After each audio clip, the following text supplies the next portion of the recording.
भारत में कई ऐतिहासिक महल, किले व इमारतें हैं, जो अपने भीतर वास्तुकला की अद्भुत रचनाओं को समेटे हुए हैं।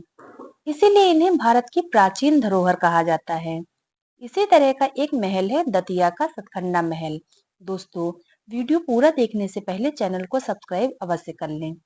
जी हाँ दोस्तों, आज हम बात करेंगे मध्य प्रदेश के ग्वालियर शहर से लगभग 75 किलोमीटर दूर स्थित दतिया महल की। इस महल को वीर सिंह महल या वीर सिंह देव महल भी कहा जाता है। यह महल 7 मंजिला है और राज परिवार का कोई भी सदस्य इस महल में कभी नहीं रहता था। दतिया महल मुगल सम्राट जहांगीर और दतिया के राजा वीर सिंह देव की दोस्ती का प्रतीक है।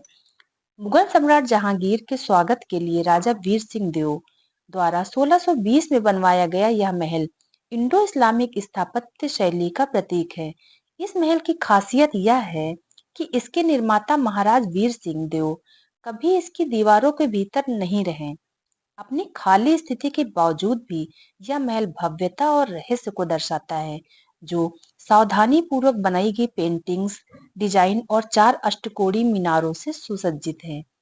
गोविंद महल या दतिया पैलेस मुगल और राजपूत स्थापत्य शैली का एक सहज मिश्रण है। स्थानीय रूप से उपलब्ध बलुआ पत्थरों से 9 वर्षों में निर्मित यह एक चौकोर आकार की संरचना है।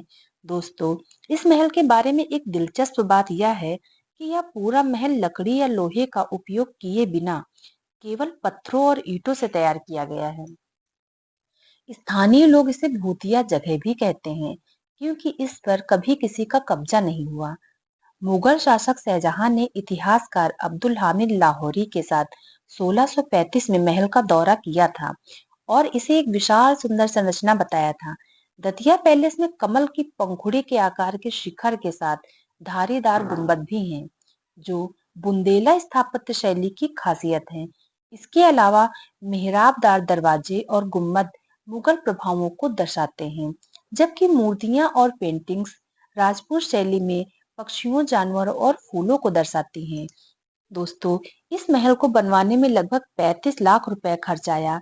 इस महल में 430 से 440 कमरे हैं, जिनमें गर्मी से राहत पाने के लिए भूमिगत परतें भी शामिल हैं। बालकनी, खिड़कियां और छतरियां भी हैं।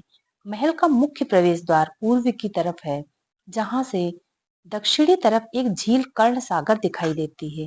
दोस्तों, अब बात करते हैं कि इतना भव्य महल होने के बाद भी इस महल में पिछले 400 साल से कोई क्यों नहीं रहा। दोस्तों, वीर सिंह देव को दतिया जिला उपहार में मिला था।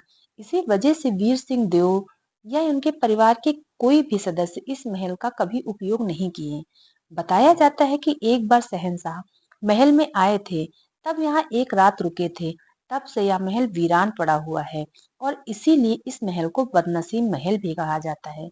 तो दोस्तों, अगर आपको यह जानकारी अच्छी लगी हो तो हमारे चैनल को लाइक, शेयर एंड सब्सक्राइब करें तथा कमेंट बॉक्स में बताएं कि आपको यह जानकारी कैसी लगी। धन्यवाद।